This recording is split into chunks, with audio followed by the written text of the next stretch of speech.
Hello, welcome everybody. I'm just going to give a few moments to let our audience start to trickle in through the Zoom platform. Thank you so much for being here today. My name is Melissa McBee, and I am the Director of Communications with the Ontario Association of Residence Councils. I know I say this on most webinars. We're known more commonly by our acronym OARC, and you'll be hearing a few more acronyms when our guests, our presenters are introduced a bit later. Yeah, so this webinar, there's lots of interest. So I know we've got over 100 people who are signing in, but we will jump right in because there are some introductory remarks before we introduce our guests. So I did want to just recognize that March is an especially busy and exciting month for a number of reasons. One of those very special reasons is the recognition of long-term care dietary teams during Nutrition Month. And today, OARC is pleased to be partnering with two esteemed guest speakers who are dietitians working within long-term care. But before I introduce them, I wanted to start with an Indigenous land acknowledgement. So I'll invite you now to join me in a moment of reflection. Together, let us now pause as we acknowledge the Indigenous peoples of all the lands that we are on today, from wherever we are virtually participating in today's meeting. Let us take a moment to acknowledge the importance of the land we each call home. We do this to affirm our commitment and responsibility to improving relationships between nations and to improving our own understanding of local Indigenous peoples and their cultures. We acknowledge the ancestral and unceded territory of all the Inuit, Métis, and First Nations people who call this nation home. Let us now join in a moment of reflection to acknowledge the harms and mistakes of the past, and to consider how each of us, in our own way, can move forward in a spirit of reconciliation and collaboration.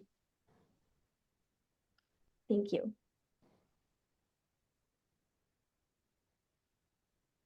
Now, I'm just going to introduce myself again for those who might have just been popping on Zoom. My name is Melissa, and I'm from the team at the Ontario Association of Resident Councils. Thank you so much for taking time out of your afternoon to join us for today's webinar. I wanted to share that today's session is being recorded, and we also will make that recording available to you following our session today, so you can share with residents and colleagues who might have missed the live session and use it as a conversation starter for those great conversations at the home level. You'll notice that we have in your webinar settings that participants are engaging today in listen-only mode. And we've done this in an effort to eliminate any background noise or distractions. So we really encourage you to engage with us using the question box, which you'll find on your toolbar. And that way we can prioritize answering your questions a bit later during the question and answer portion following the presentation. The chat box has been disabled just to minimize any confusion about where to put your questions. So please use the question box. We also really appreciate any feedback that you might have about the content, the presentation you're receiving today. So if you do have a moment following the webinar, we encourage you to fill out that online evaluation that will pop up on your screen. Now, without further ado, I wanted to take this opportunity to welcome our special guests, Heather Toll and Heather Stucalo. And the faces of these ladies might be familiar for some of you in our audience, because this is the second year in a row that we've partnered with them on a Nutrition Month themed webinar. Heather Toll is a registered dietitian with the College of Dietitians of Ontario. She completed her Bachelor of Applied Science in food and nutrition at Toronto's Metropolitan University in 2004. With over 18 years of experience as a registered dietitian practicing within long-term care, Heather has a passion for geriatric nutrition and working with residents to enhance food enjoyment, assist with intake challenges, and to help residents achieve their goals of care. Heather is a member of the Ontario Seniors Nutrition and Advocacy Committee, OSNAC for short, and she works as the registered dietitian at Hillsdale Terraces long-term care home in the regional municipality of Durham.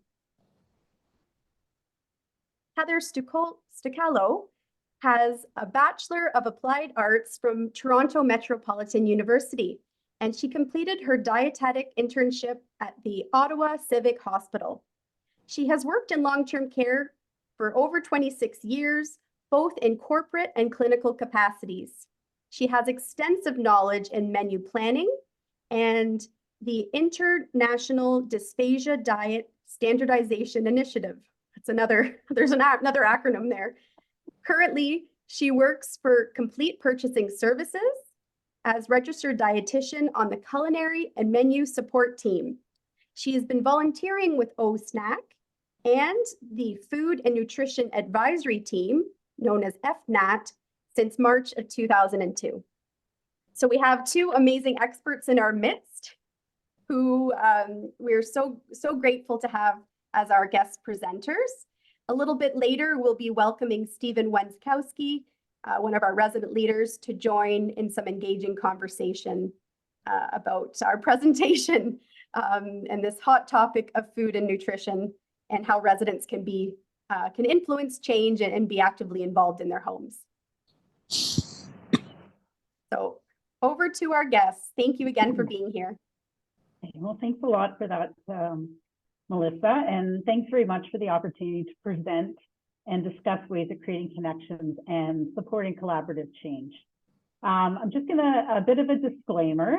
We're so pleased that this webinar topic's generated so much interest, and we understand that we've had over 300 registrations and are anticipating having over 600 residents and over 800 team members tuning in this afternoon.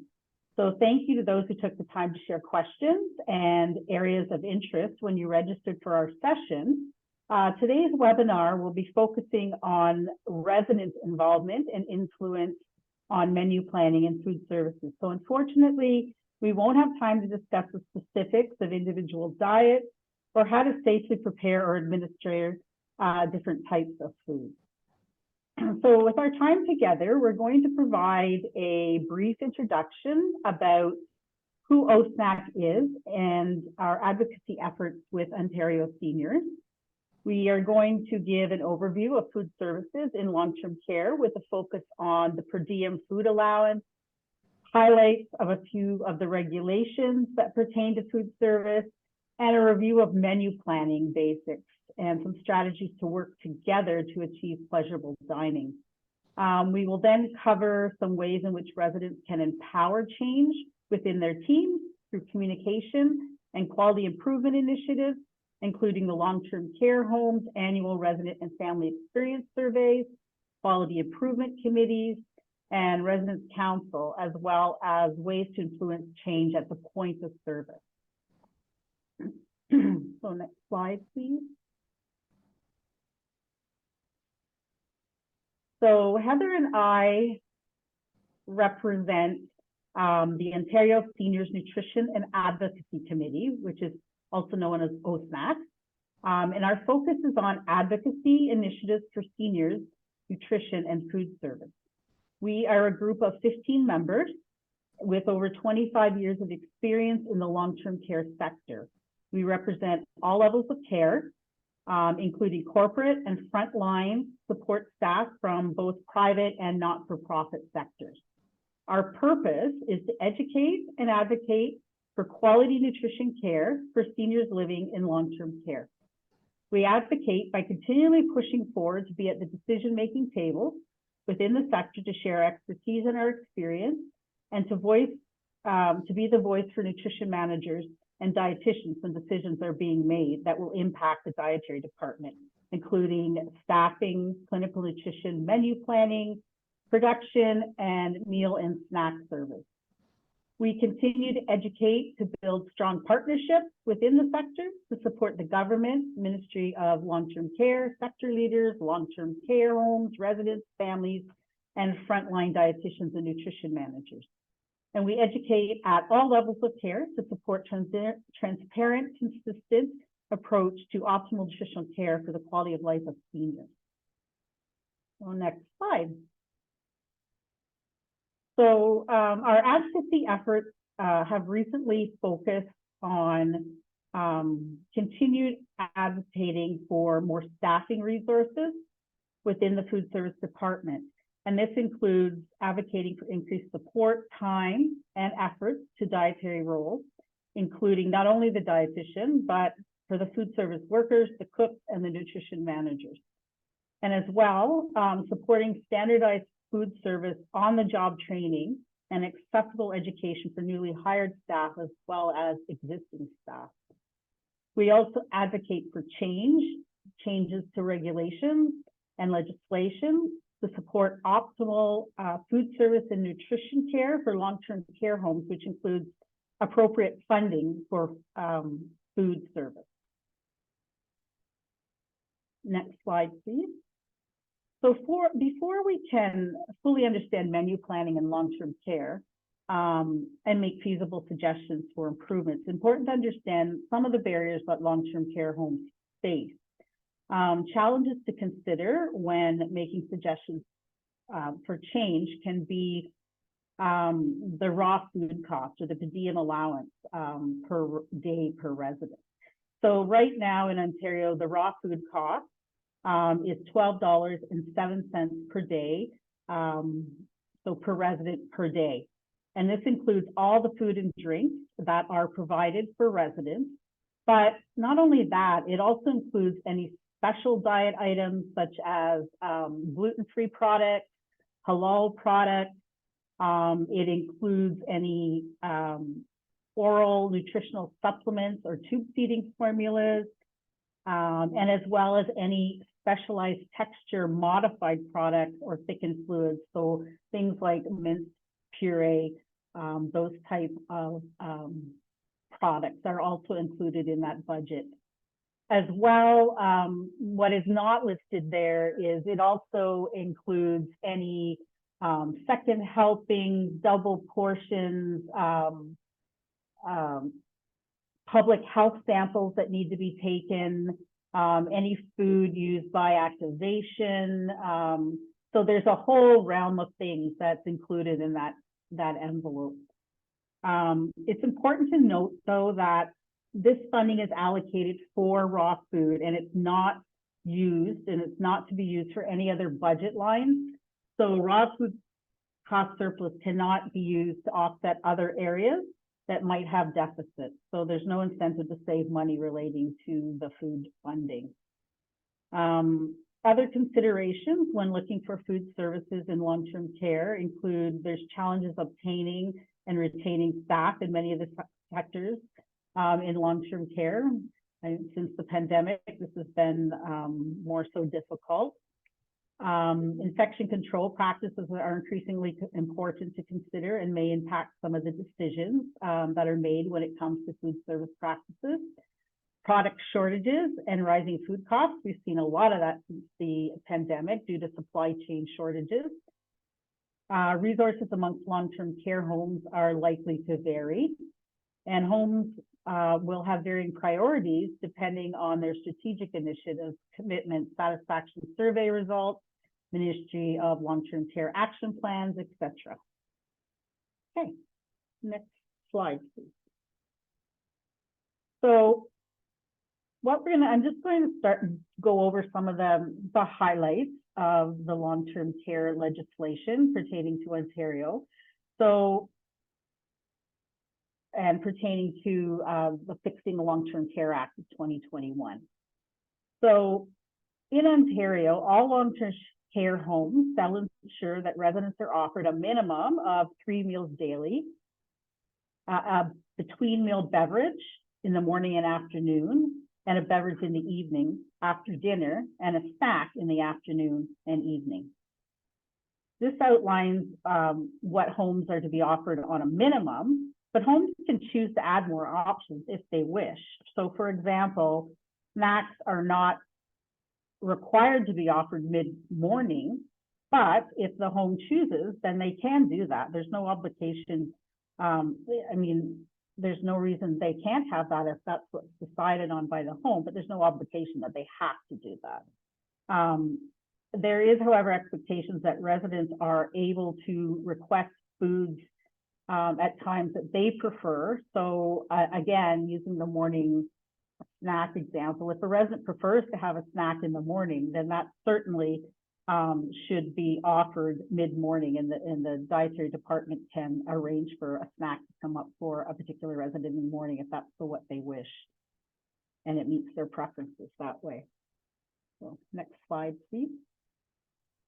So did you know that all long-term care homes shall ensure that food and beverages, including water, that's appropriate for the residents' diet, is accessible to staff and available to residents 24 hours a day. So there must be somewhere where staff and or residents can access food, even, you know, in the middle of the night if they should need to have some. So this usually means that snack items, sandwiches, individual products are available somewhere on the unit for residents. Okay, next slide, please.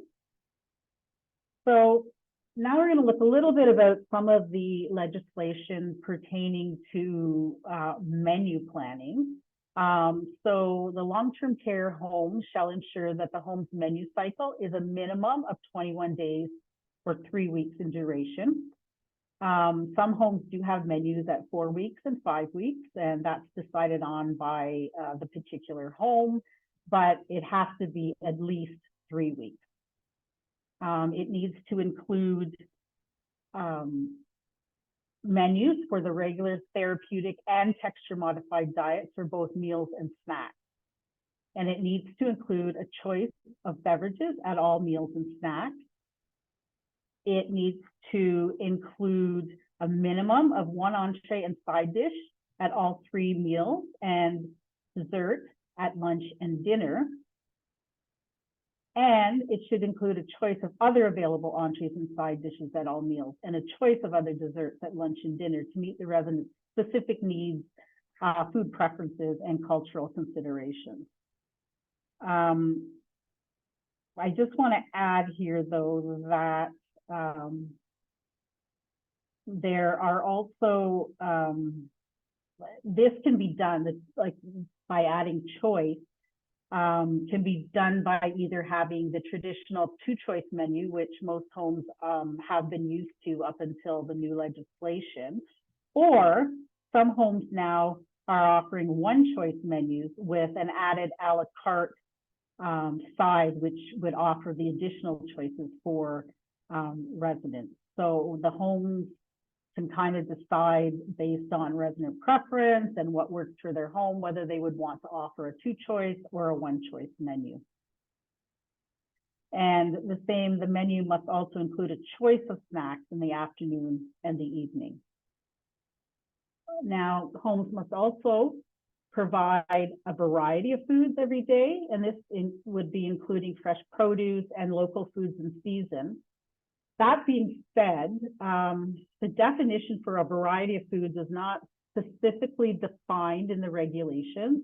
It's very subjective, but there needs to be a varied choice and reduced repetition as much as possible. It often depends on, I mean, most homes would use what we call best practice when designing menus in terms of offering variety of foods. But like I said, there's no specific interpretation of what that means. OSNAC does have a menu planning best practice document that you'll see in the links in our resources at the end of this presentation. And that is a great menu planning document to be able to assist the people that are planning menus in achieving as much variety as possible while considering their other resources and barriers that they have within the home. Next slide, please. So some other things that come about when we're looking at menu planning is that all menus in the home need to be communicated to residents for all meals and all snacks. So this can either be by a paper copy that's posted outside the dining rooms or in different home areas that residents can look at and see, or many homes now have electronic screens that a resident or a menu could be posted on as well. So there's different ways. There's no definition of how to communicate, but it's just saying that you have to communicate your menu. Menus must be evaluated by the nutrition manager and also the registered dietitian.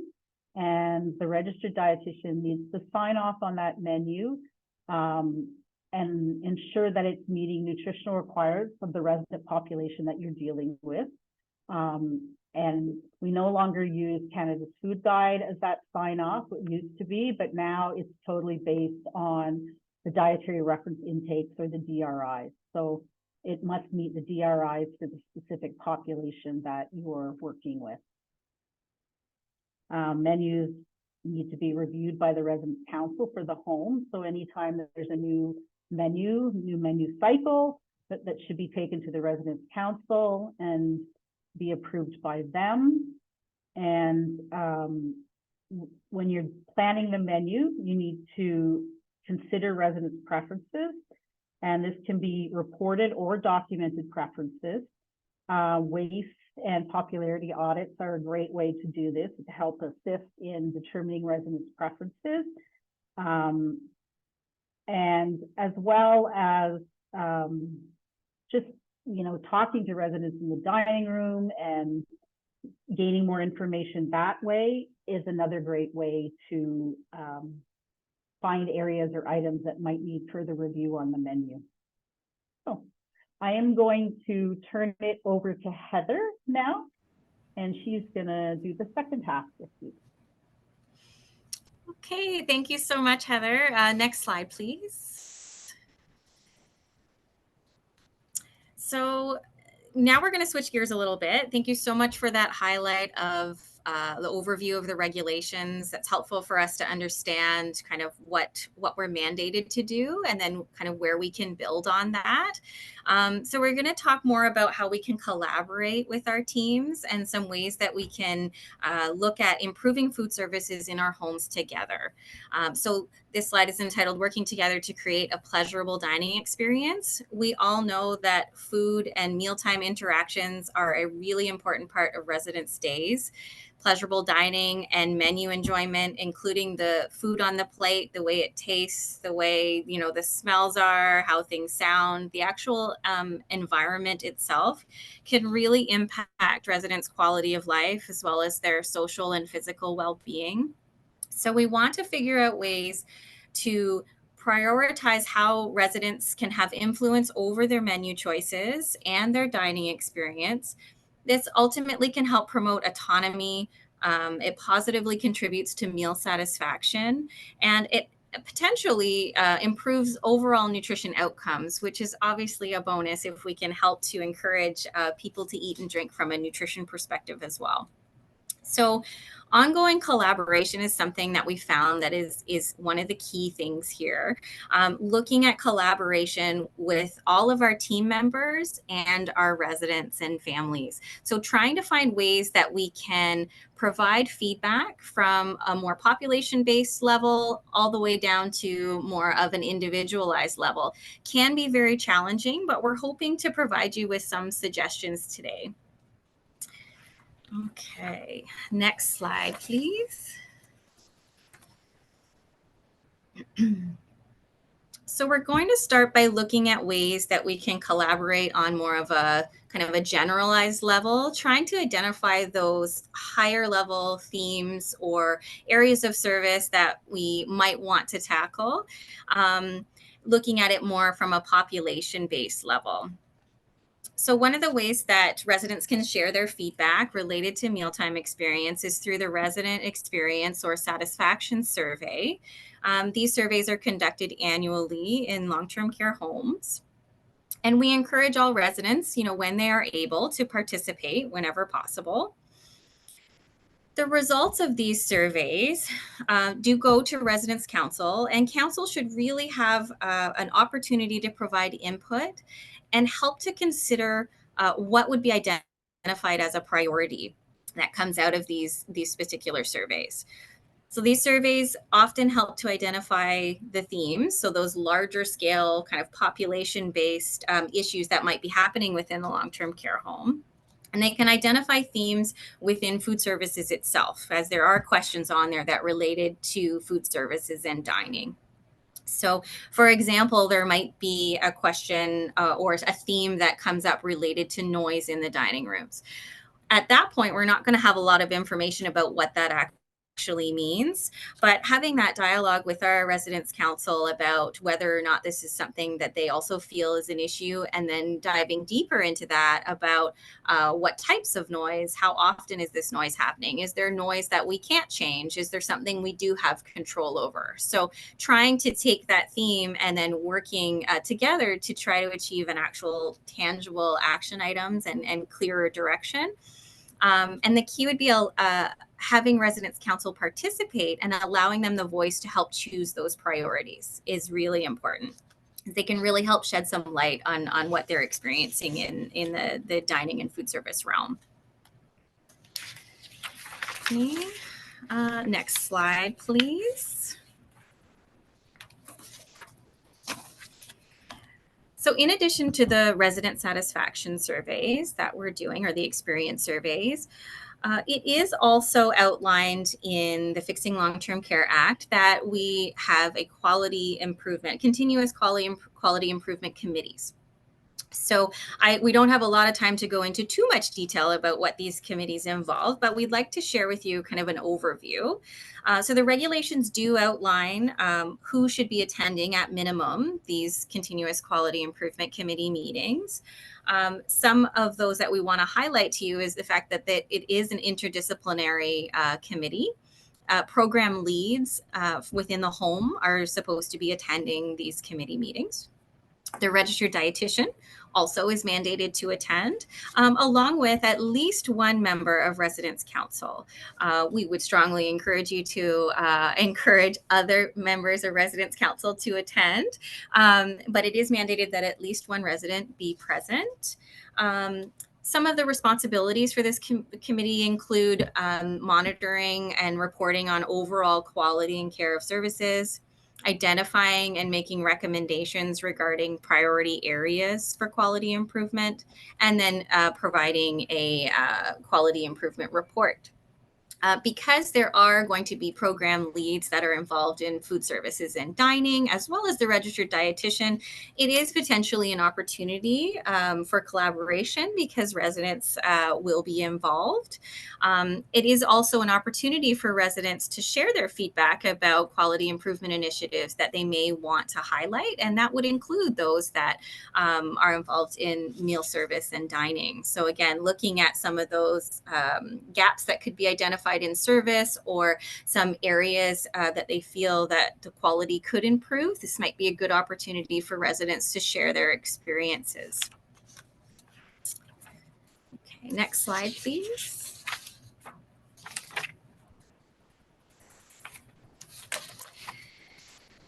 So one of the areas we know that homes and councils struggle with is to ensure that residents' councils are reviewing the menus before implementation in a way that provides tangible and meaningful feedback. And I will say that again, tangible and meaningful feedback. So we know that food service teams are working really hard behind the scenes to try to work with the resources they have and the barriers that they have to develop these menus and to try to make them as enjoyable as possible. But where we find there's some gaps in service is ensuring that we're actually seeking feedback from residents earlier in the process and trying to make make sure that we're incorporating any of those changes whenever possible and whenever feasible prior to implementing that menu cycle.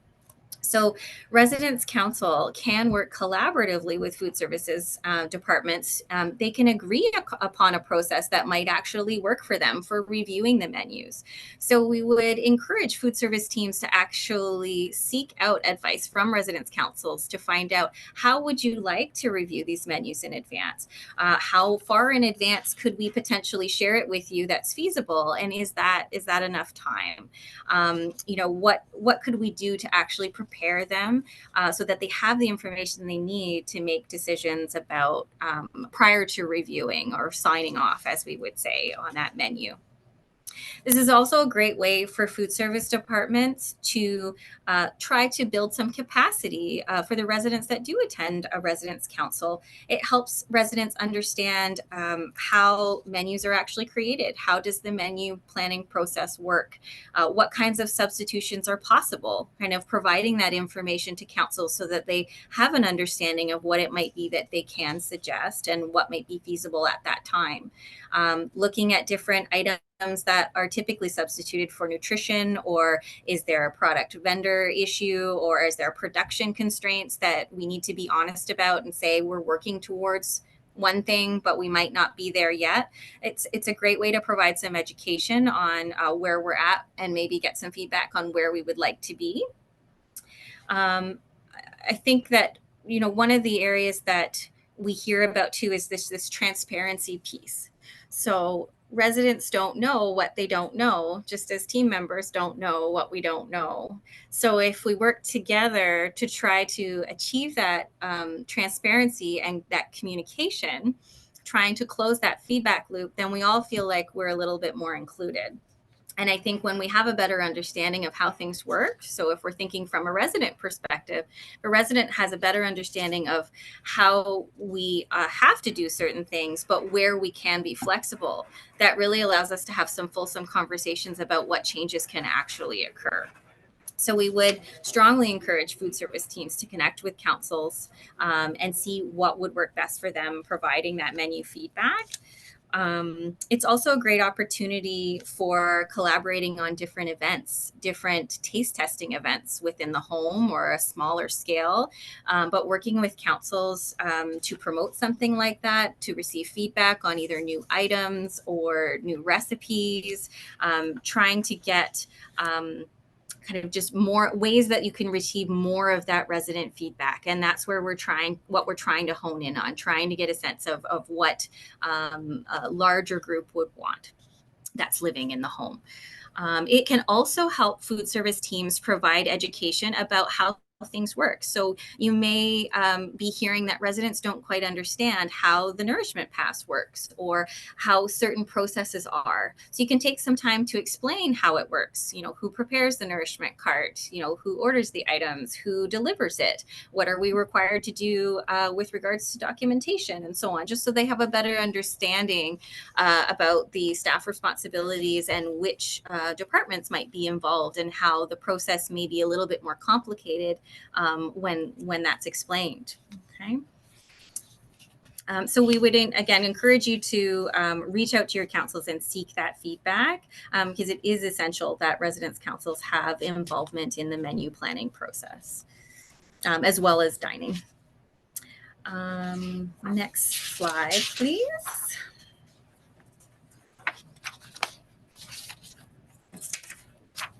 There we go. Went too far in my notes here. So just continuing on that residents council piece, there's lots of opportunities for continuing to collaborate, say outside of that routine resident council meeting. We can have opportunities to plan special events together, as mentioned, or looking at theme day opportunities. So I know I'm aware of some homes that do holiday meals as well as theme day meals, and they work with residents council to find out what types of themes they would like to acknowledge or what types of special events they would like to celebrate, and working on building on those, whether it's summer barbecues or whether it's a particular time of year. Whether it's just a type of meal that they haven't had in a while and they want to do that. Could also be testing new products that are available or testing new recipes as a part of a theme day. and then working on ways to actually receive tangible feedback.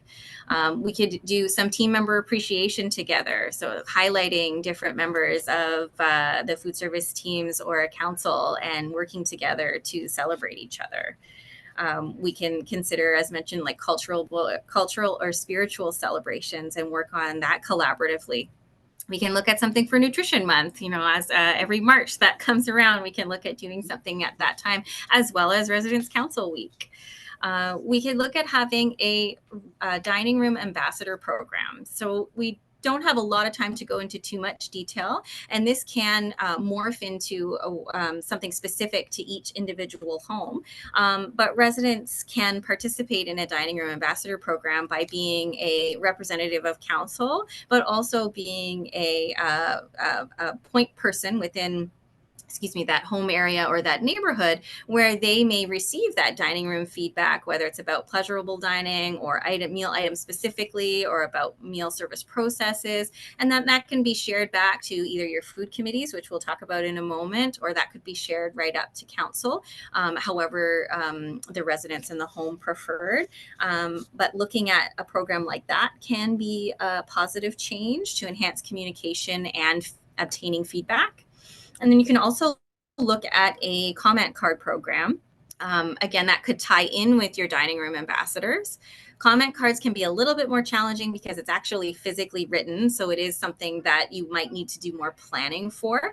Some homes have done comment card programs after a menu cycle has been implemented, and they might do it temporarily for 3 to 4 weeks or so after the menu cycle has started. And it's an opportunity for residents to test out how that menu is going, provide some formal feedback, potentially with staff's assistance, and actually write it down on a comment card. And then that's gathered in some way, either through your dining room ambassador or another process, and then either reviewed at, say, food committee or residence council or by your food service teams to actually see what is tangibly being said in different home areas, so that potential adjustments can occur as that new menu cycle has started. So it's just a good way to enhance more formal feedback. You could also look at pleasurable dining room initiatives and in potentially setting up ad hoc groups to look at dining itself, because we know that can be very complex on top of the actual menu planning piece. And then obviously continue to work on our advocacy efforts to try to improve processes and services. So next slide. So after exploring some ways that are kind of more broader sense, so we've looked at our survey options that we do once a year, that we might want to identify some larger gaps that are happening or service gaps that are happening within food services or meals. And then, we look at maybe having discussions at our quality committees in some way related to food service and dining, looking at more specific quality improvements. Also having more tangible discussions at residence council, kind of covering off those offshoot programs to then try to provide that information to council so that they can then share on residents' behalf. That is definitely an option. We can then also look at a subcommittee of residence council or food committee if you don't already have one, or looking at enhancing the one that you have if you feel as though you're kind of stalled in the way that it's functioning. So the real importance with the food committees is that they provide that direct link to the food service team, and then they also have that dedicated time, so that protected time that doesn't monopolize everything else that's, say, on the residence council agenda, because we know that residence council has a lot of other things to cover. We know that they can't always spend the time that they would like to on the food related discussions. So having this separate meeting can be really helpful to help really focus the discussion and allow that dedicated time. So in addition to the dedicated time, it can also help to identify service gaps, because you're potentially getting those neighborhood or those home area, the feedback directly. It also, we would suggest having multidisciplinary representation, because we know it's not just food services that is involved in the entire dining aspect of it. So we would encourage you to include any other team members necessary if we're focusing on the dining component, as well as the food service team related to the actual menu planning, because we want to try to look at dining and meal service as a whole, like a holistic approach to that. And we would encourage you to have cooks attendance whenever possible. We know that that can be challenging, but having your cook attend to answer questions or provide education or suggesting recipes or receiving feedback about recipes can be really important. So if you have a team or you're looking at starting this committee, but you're not quite sure where to start, some of the things to consider in the immediate is seeking feedback from residents as to whether or not they want to have this as an ad hoc committee. So kind of an as needed committee initially before maybe a menu launch. Maybe you start meeting 2 or 3 months before the menu launch to discuss that menu and then report that information back to council. That might be a good start. Other homes would like to do it throughout the year, but maybe they meet on a quarterly basis and then monthly as menu cycles are being changed. You know, it's not set in stone. There's no one best practice that fits all, but I think considering what your residents want and what actual food concerns there are or dining concerns might drive how often you may need to meet. And then really thinking about who's attending those meetings so that they're productive and you leave with actual tangible action items from there. So some topics for discussion that could be spoken about there is looking at in more detail at the survey results. So we talked about how we do receive some information from the surveys. It can be quite vague sometimes, or we're not sure, exactly what it might mean. So taking the time to dive deeper into that and get more details about what might be happening can happen at these food committee meetings.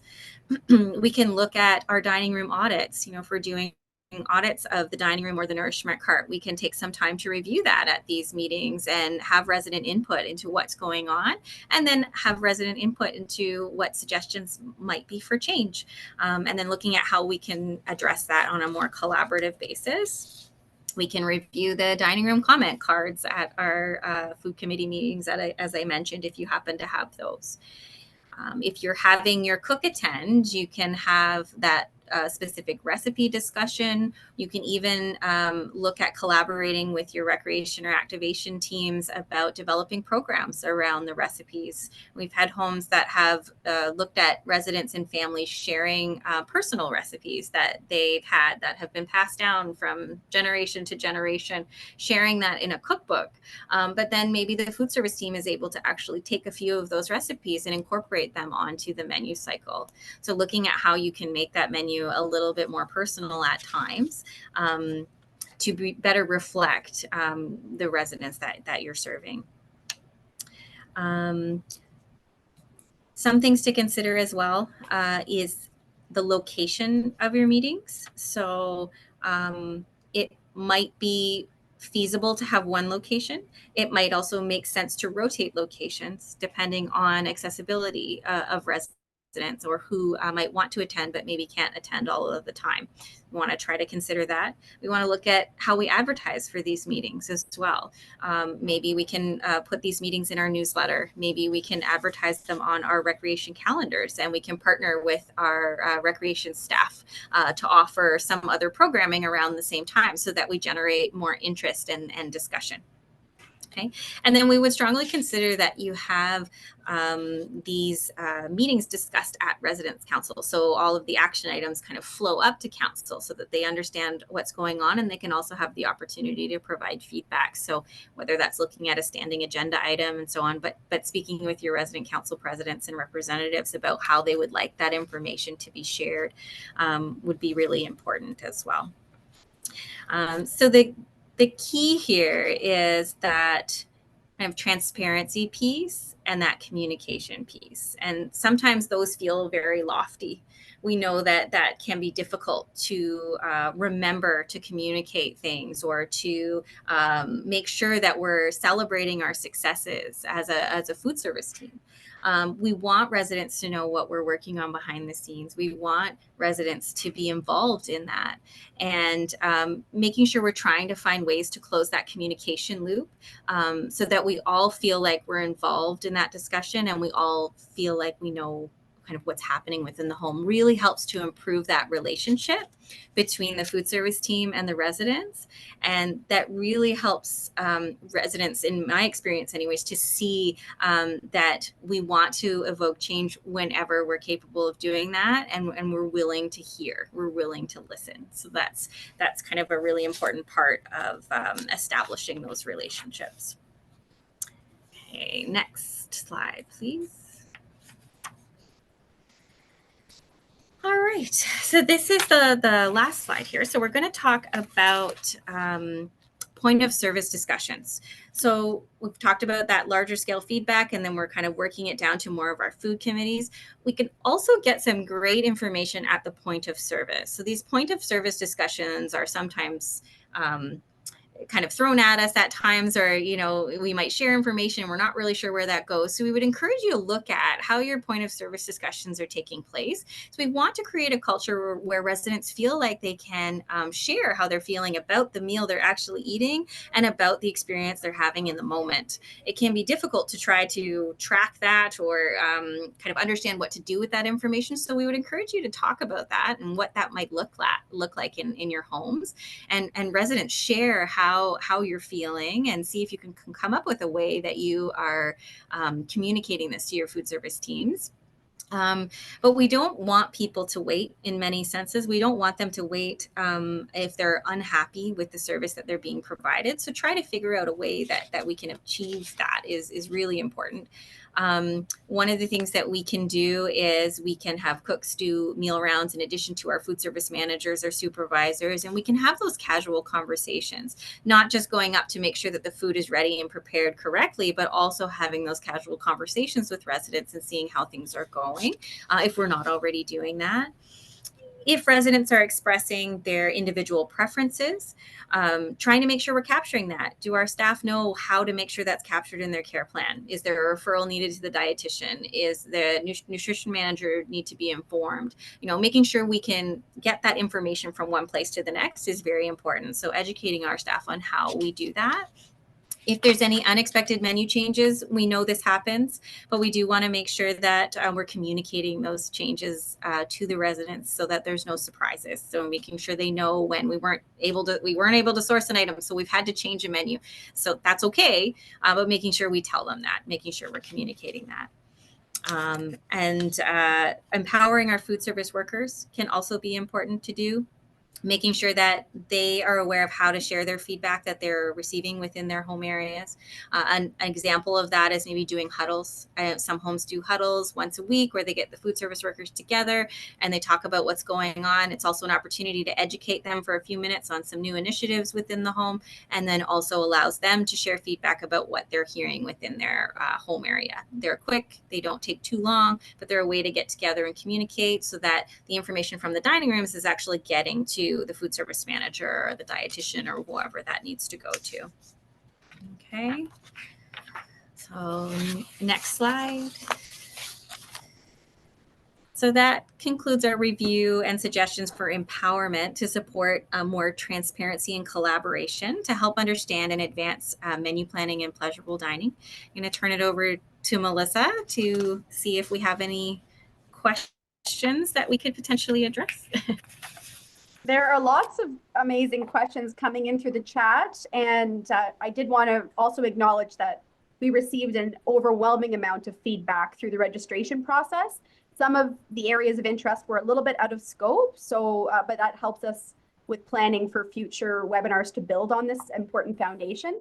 Just wanted to say to both Heathers who've spoken so far, thank you so much for you've shared some really great tangible ways that we can make the dining experience very collaborative and meaningful.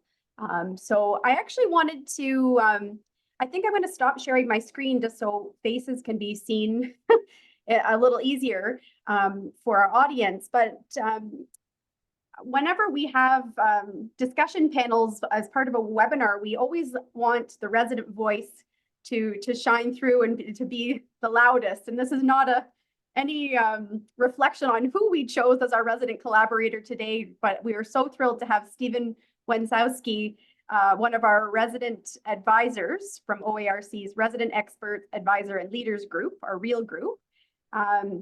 Stephen is a facilitator on our weekly resident forums, and he can attest to the fact that food is such a hot topic. So I think Stephen has tried to kind of reflect and capture on some of those themes.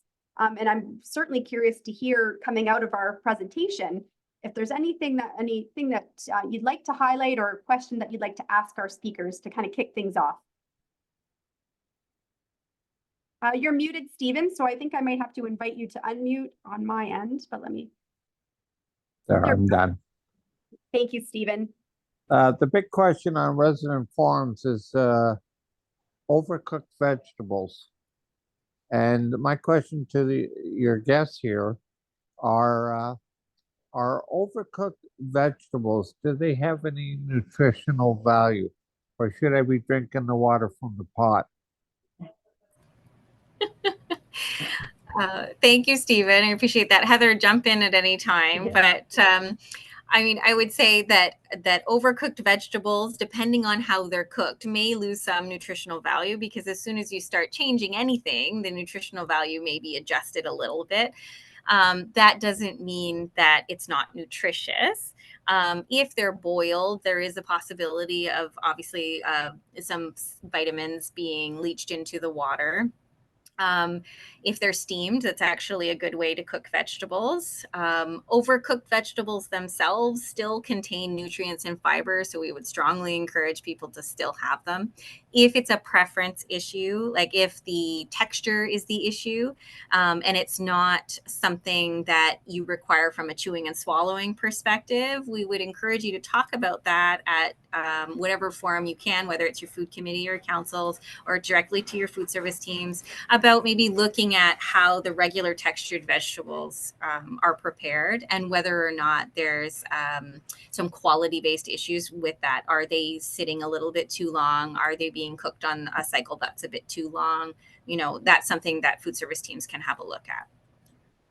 Yeah, I totally agree with your answer there, Heather. And just to add on, when you're talking about steamed vegetables, you know, I would say that probably the majority of long-term care homes, that would be the way that they would cook their vegetables anyway, in steamers. Thank you. Thanks, Stephen. And thanks to our guests for answering that. I'm just going to turn our focus to the live question and answers. They were coming through as you were working through your presentation. And there was an excellent question from Wanisha.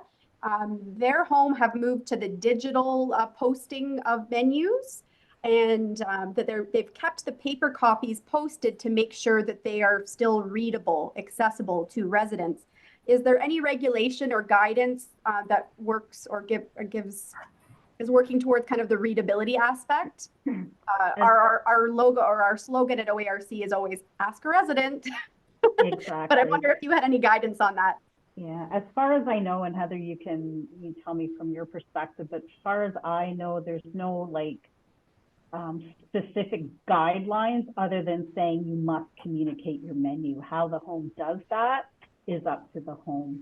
But I mean, you want, again, ask the resident for sure, but you just want to make sure that it's, you know, large enough print that residents can read it. It's down at a level that residents in wheelchairs are going to be able to see, that kind of thing. I don't know, in your home, Heather, you know, any specific? Yeah, I think that's key too, even just having a variety of options available. So I think knowing what works best for most people and then still be willing to adjust that as needed. So I've provided larger font paper copies for people who prefer to read that in their room versus going to the menu screen. So just being as flexible as possible, knowing that you do need to communicate it in the best way that you can. You will have some limitations, but when you can meet the needs of the majority, that's great. But knowing that you still need to attempt to make those individual requests possible.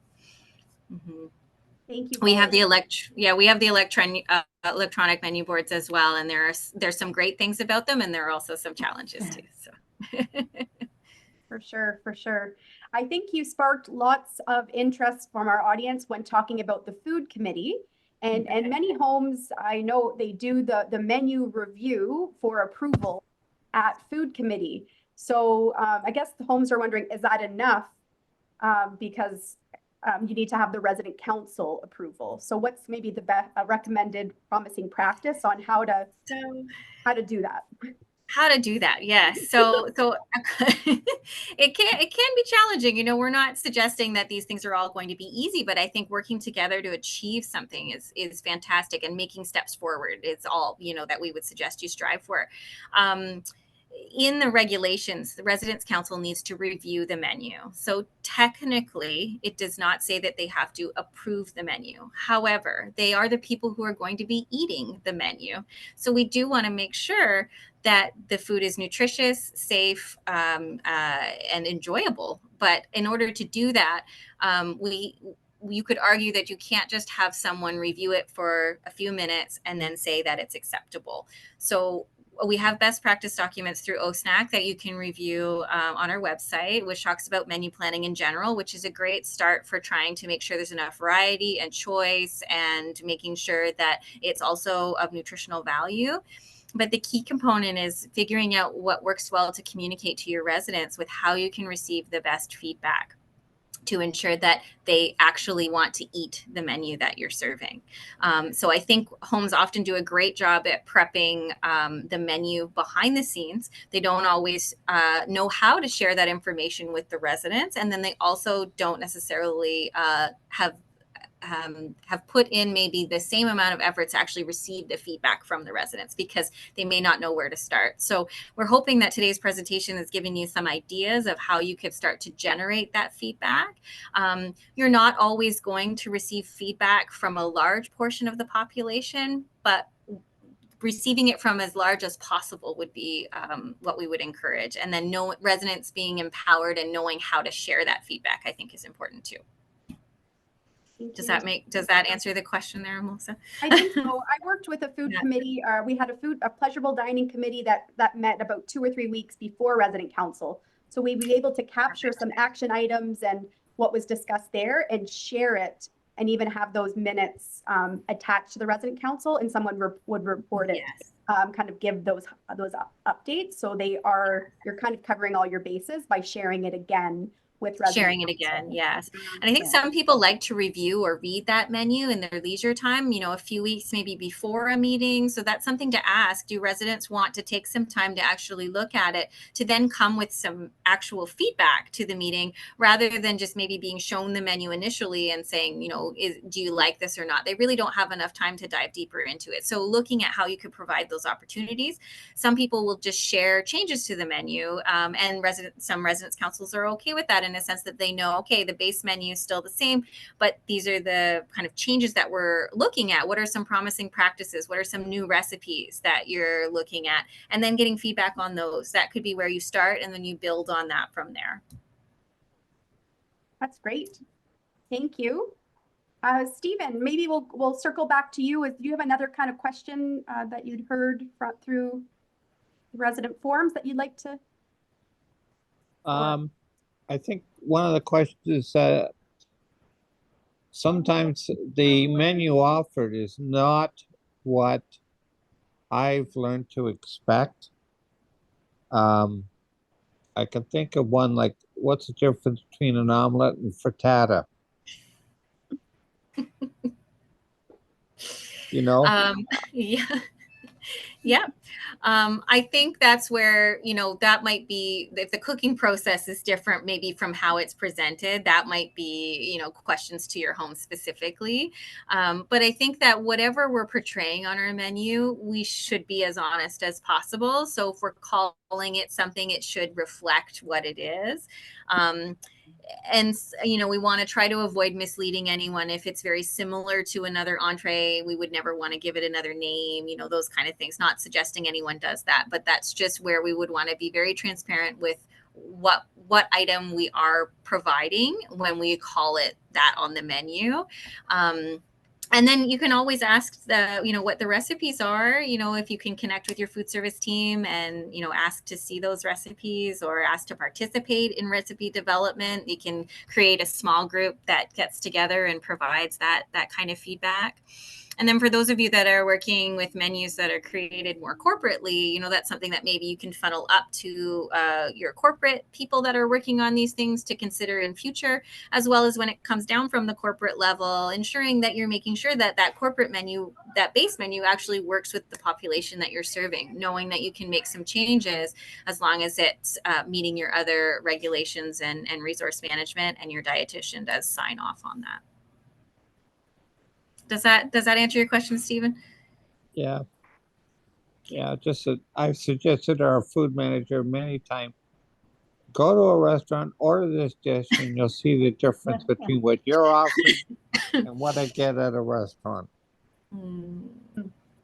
Well, there's always room for improvement, but Yes. I think that, keeping in mind, it's difficult sometimes to plan a menu that's planned for multiple people, but knowing that we could potentially make some individual changes as needed.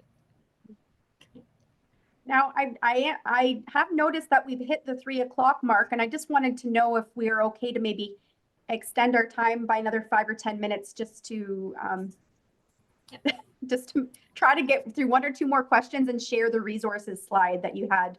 Is that okay? Sure. For those who are unable to stay beyond 3, please catch the recording to kind of hear what you've missed. And thank you so much for being with us for this full hour of discussion.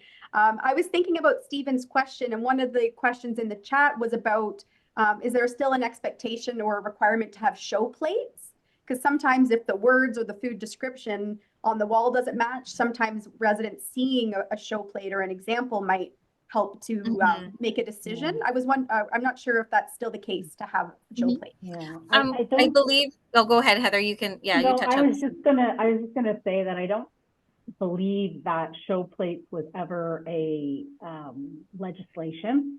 However, it's best practice. Yeah. So I mean, a lot of homes now are turning to electronic pictures and things like that. So yeah, I don't know if I answered the question or not. I kind of got off on a yeah.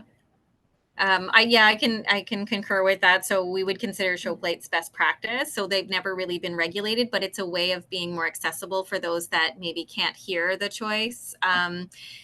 We have looked at exploring electronic pictures, if I can use that specifically from my perspective, but we actually asked the residents what they liked or didn't like about it. And actually all of our residents that like our residents council has decided that show plates to continue, because they did feel that seeing the food on the plate was much easier for them to actually see more of the choices than it was on an iPad or a tablet of some sort.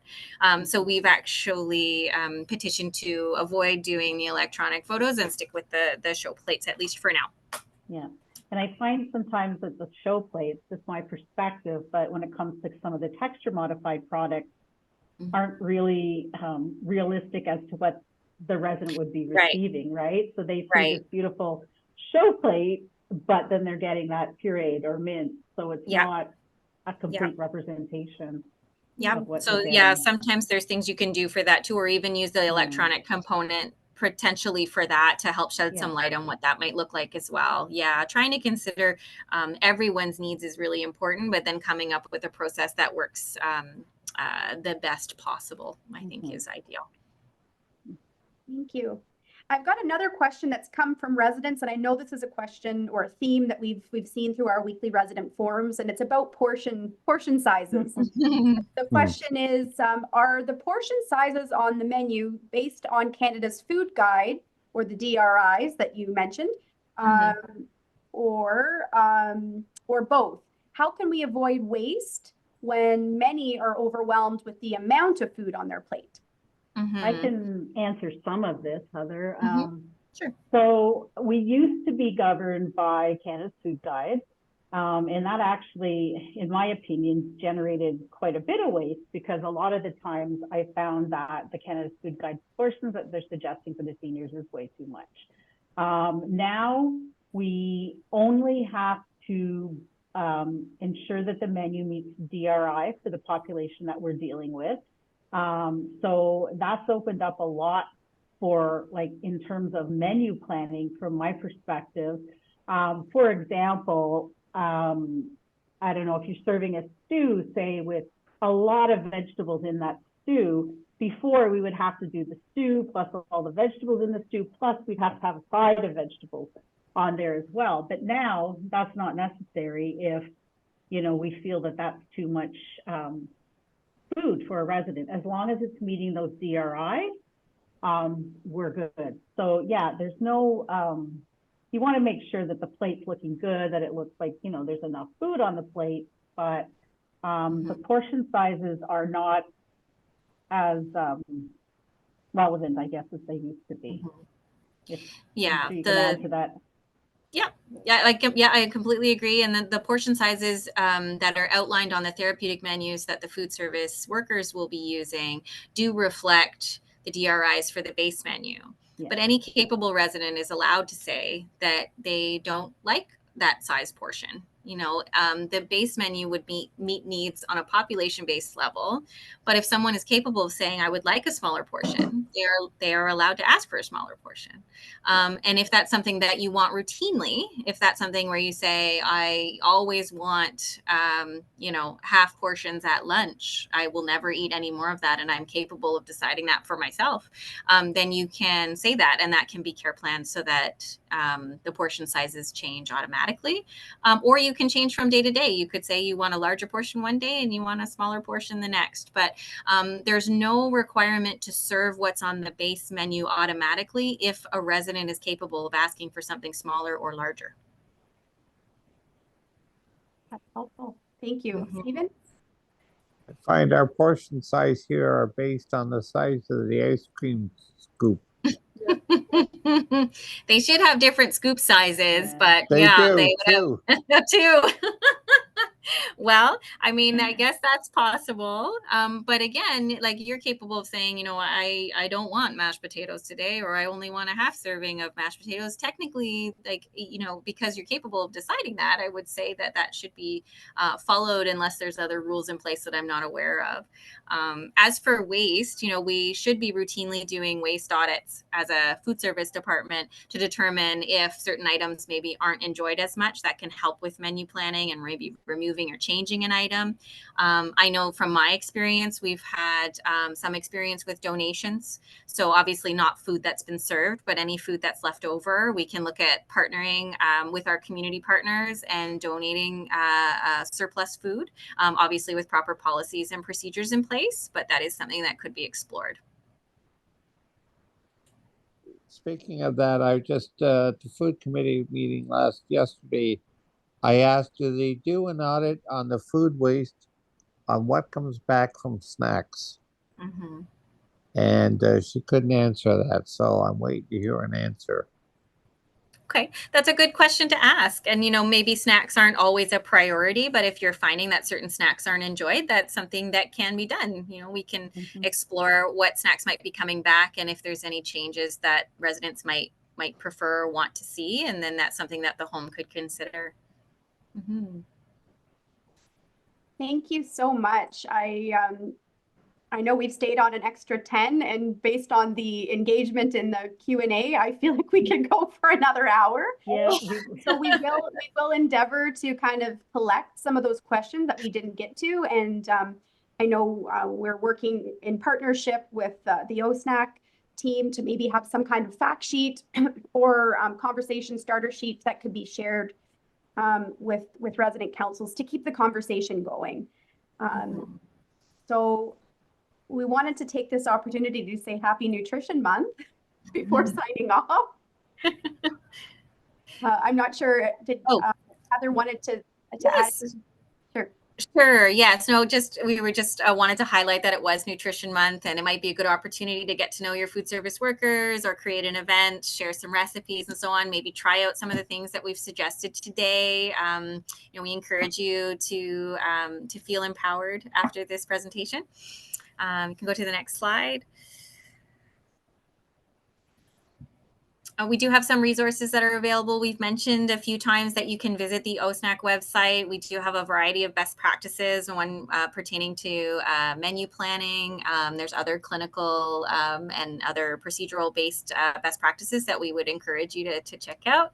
And we also have a collaborative document available that OSNAC and OARC worked on last year, summarizing ways to enhance connections with residents' councils. So that document does exist. We would encourage you to take a look at that. I believe it's available on both of our websites. So please have a look at that. You can go next slide. And then just acknowledging OSNAC does have some sponsors and a few partnerships. So you can go to the next slide as well. So we appreciate all of our sponsors and our partners. We couldn't do this without everybody here, including Ontario Association of Residents Councils. And we just want to say thank you very much from OSNAC, but then also thank you so much for our supports at Residents Councils of Ontario. Thank you so much. Thank you very much to both Heather and Heather for being here for such an engaging conversation, and really you've given us a lot to think about. And I do hope that everyone who's tuned in today will come away with a few small ideas. And as you said, start small and scale it and have those regular touch points to get that resident feedback. It's okay to do some trial and error before you kind of land on the best practice around communication and implementing change and quality improvement. A huge thank you for Stephen for helping to infuse a resident perspective into the discussion. And if you'd like to continue the conversation about food and other topics of importance to residents, you can meet up with Stephen on Thursdays at 2 o'clock for the resident forums, where we have lots of great conversations between residents peer-to-peer. And there were some questions in the chat regarding, do you have examples of a resident food specific survey, or do you have comment cards? If your home is using some of these tools, templates, and are willing to share, please send them through to OARC. We would love to, if you're willing, we'd love to have those resources available when people do request. And maybe there is an opportunity to have a repository of resources that people could customize, or OARC could work on something like that with OSNAC. So that would be great. Yeah. So wishing everyone a wonderful Nutrition Month. And we look forward to coming together next month for Webinar Wednesdays, the second Wednesday of the month. And please give us some feedback about today's session and the evaluation. Thanks again, and take care, everyone. Thank you. Bye.